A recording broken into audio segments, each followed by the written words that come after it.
Well, hello everyone. This is Ken Winans from Winans Investments, and as you probably noticed, I have shaved my beard and I put a tie back on to at least try to have some normal semblance of what's been going on in the world.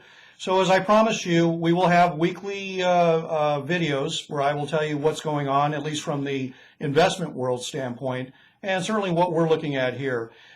First off, I mentioned I feel that regular videos will be helpful for you to at least see that we are at work. It's been challenging.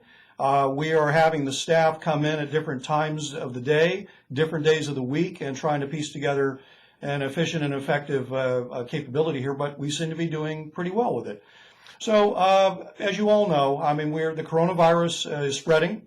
There's concerns of what it's actually going to do to the financial centers of the United States, which would include New York, Dallas, Miami, San Francisco, Los Angeles, Denver, because when you have these areas get affected, the system doesn't work real well. I'm trying to picture a Federal Reserve not having a full staff, or the Treasury Department, or the various banks. So we have to be aware that there might be some things that we saw in 2008 begin to take hold. I'm not to scare you. I don't think it's going to be the same way, but we have to be aware that clearing checks and electronic transfers might not be as smoothly. Certainly, many of you are seeing that with the brokerage houses.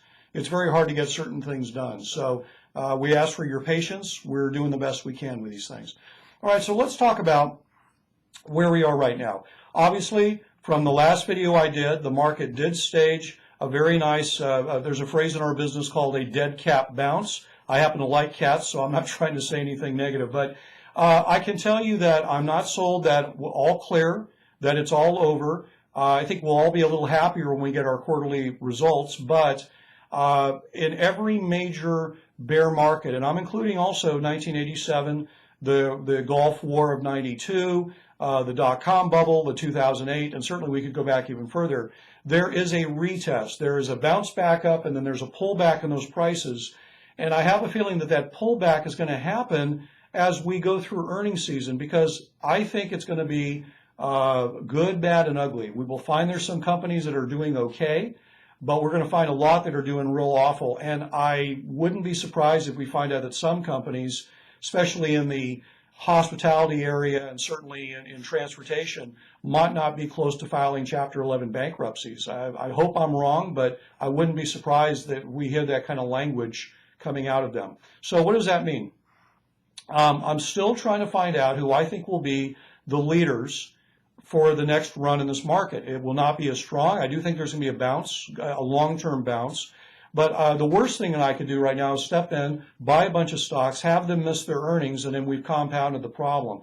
So I am waiting to find confirmation of the companies that we want. We have done some selective buying, mainly things like Costco, Dollar General, a couple of companies in the pharmaceutical distribution area.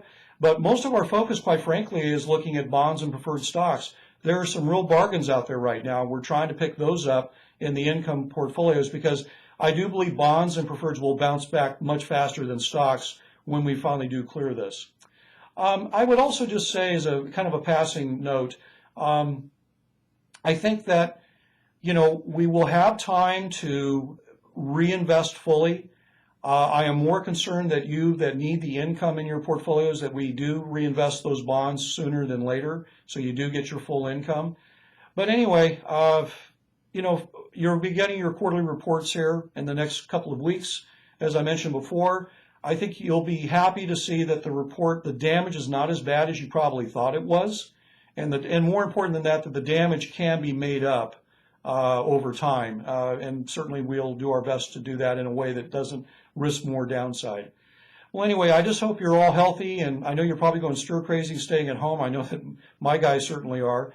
But why don't you get your reports, review them. If you want to schedule a time to talk, it's best to talk after you do have a chance to go over your reports. And as I mentioned last time, the only good news that's come out of this thing is that April 15th tax deadline is no more. It's now July 15th. So anyway, I again thank you for your patience and thank you for your business, and we'll talk again next week. Bye-bye now.